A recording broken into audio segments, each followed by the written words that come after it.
नमस्कार दोस्तों, आशा करता हूँ आप सब बहुत अच्छे होंगे। देखिए, आज हम डिस्कस करेंगे 22 जून का द हिंदू न्यूज़पेपर और पीआईबी का इंपॉर्टेंट करंट अफेयर्स। देखिए, सबसे पहले पीआईबी की बात करें तो विश्व हाइड्रोग्राफी दिवस चर्चा में है। 21 जून को मनाया जाता है। इस बार का थीम होता है हाइड्रोग्राफिक सूचना समुद्री गतिविधियों में सुरक्षा, दक्षता और स्थिरता को बढ़ाना। अंतर्राष्ट्रीय हाइड्रोग्राफिक संगठन के बारे में बात करें तो ये संगठन बिल्कुल इन्होंने इस दिवस को सेलिब्रेट किया है। तो ये जो संगठन है इसकी स्थापना 1921 में होती है और इसका मुख्यालय मोनाको में है। इसका मेनली उद्देश्य है समुद्री जीवन के विभिन्न पहलुओं को संबोधित करना। भारतीय नौसेना हाइड्रोग्राफिक विभाग भारतीय नौसेना के अधीन कार्य करता है, ये भी पता होना चाहिए। ठीक है, नेक्स्ट हम बात करेंगे निष्ठा जैन के द्वारा निर्देशित भारतीय फिल्म द गोल्डन थ्रेड ने मुंबई इंटरनेशनल फिल्म फेस्टिवल 2024 में सर्वश्रेष्ठ डॉक्यूमेंट्री के लिए गोल्डन कॉन्च पुरस्कार जीता है। आपको कमेंट करके बताना है गोल्डन कॉन्च पुरस्कार में कितने लाख रुपए की धनराशि दी जाती है। एक देखिए, दूसरा होता है सिल्वर कॉन्च पुरस्कार, उसमें कितने लाख रुपए की धनराशि, ये भी पता होना चाहिए क्योंकि देखिए हम ऑलरेडी 19 जून की बात करें तो पढ़ा चुके हैं ये। ठीक है, नेक्स्ट देखिए, कृषि एवं संबंध क्षेत्रों में उत्पादन के मूल्य पर सांख्यिकी रिपोर्ट 2024 आती है और इसमें जो सेक्टर हैं उनकी हिस्सेदारी बताई गई है। तो देखिए, फसल के लिए इतना है, पशुधन के लिए ये इतना परसेंट है, वानिकी के लिए इतना परसेंट, मत्स्य पालन के लिए इतना, सबसे ज़्यादा फसल के लिए है। तो ये थोड़ा सा एक बार याद रख लेना, गिरते हुए या फिर ऊपर उठते हुए ऑर्डर में। ठीक है, और एक और थोड़ा सा डाटा है तो ग्राफ के साथ में मैं कटआउट शेयर कर दूंगा टेलीग्राम पे। हमारा टेलीग्राम चैनल है डेली द हिंदू, सर्च कर लेना डेली द हिंदू नोट्स करके। ठीक है, तो वहाँ पे अवेलेबल आपको बिल्कुल मिलेगी पीडीएफ, मंथली पीडीएफ भी हम वहीं डालते हैं। ठीक है, नेक्स्ट हम बात करेंगे यहाँ पे कोवैक्सीन के बारे में। देखिए, स्वदेशी कोरोना वायरस के लिए वैक्सीन है। भारत बायोटेक इंटरनेशनल लिमिटेड के द्वारा भारतीय चिकित्सा अनुसंधान परिषद के सहयोग से इसको बनाया गया। चर्चा में क्यों आती है? चर्चा में इसलिए आता है कि रिसेंटली कोवैक्सीन के जो निर्माता हैं, कौन? भारत बायोटेक वाले, ये इन लोगों ने पेटेंट लेने के लिए रजिस्ट्रेशन, अपना पेटेंट के लिए वहाँ पे डॉक्यूमेंट सबमिट किए हैं यूरोप और अमेरिका में।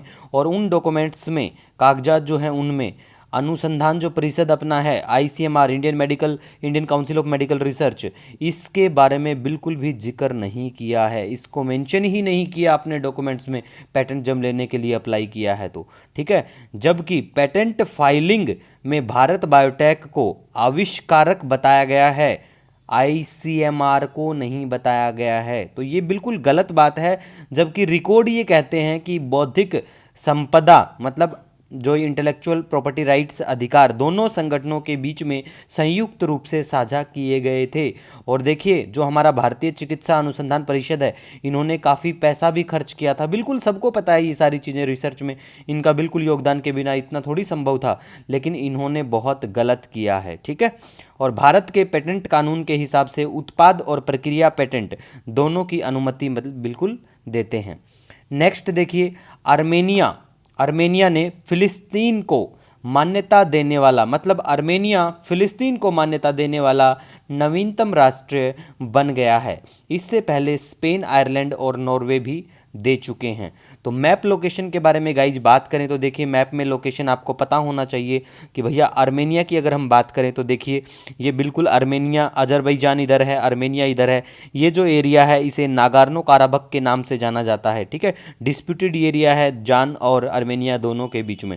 ये वाला एरिया है Azerbaijanian territory occupied by Armenian military. ठीक है गाइज, येरावन के बारे में याद रखना, इनका कैपिटल शहर है येरावन। पैलेस्टीन के बारे में गाइज बात करें तो देखिए, पैलेस्टीन को मैप में लोकेशन देख लेना, ये वाला हिस्सा, ये वाला बिल्कुल पैलेस्टीन। तो देखिए, अब पूछा जा सकता है कि भाई पैलेस्टीन को कौन कौन सी बॉर्डर टच करता है? इधर मेडिटेरेनियन सी है, इधर आपको इजिप्ट देखने को मिलेगा। ठीक है, और इधर का एरिया है, इधर आपको जॉर्डन देखने को मिलेगा। इसी के साथ देखिए, अगर कोई सजेशन सुझाव होता है ना कभी भी, तो बिल्कुल आप मुझे कमेंट कर सकते हो। ठीक है, हर किसी को हम लोग मोस्टली कोशिश करते हैं उसका जवाब देने के लिए। ठीक है, नेक्स्ट बात करेंगे डल झील के बारे में। देखिए, डल झील के बारे में बात करें तो ये श्रीनगर में एक झील है जो पीर पंजाल पहाड़ियों से घिरी हुई है। ठीक है, जम्मू और कश्मीर की दूसरी सबसे बड़ी झील है, पहली कमेंट करके बता दो अब। ठीक है, ये झील प्राकृतिक आर्द्र भूमि का हिस्सा है, वेटलैंड जिसको बोलते हैं। ठीक है, जिसमें तैरते हुए बगीचों को राड के नाम से जाना जाता है। जो फ्लोटिंग गार्डन्स होते हैं, ठीक है, उनको राड के नाम से जाना जाता है, तो पता होना चाहिए। यहाँ पे आपको 3 आइलैंड भी देखने को मिलेंगे इसी में। एक सिल्वर आइलैंड है, फेमस है, रोपलंक के नाम से जाना जाता है। एक स्वर्ण द्वीप है, सोनलंक। तीसरा इतना कुछ खास कुछ भी नहीं है, ठीक है। इसी के साथ देखिए गाइस, अगर आपका कोई सजेशन, कोई सुझाव है, नो डाउट मुझे कमेंट या मेल कर सकते हैं। मिलेंगे नए दिन के साथ, तब तक के लिए खुश रहिए।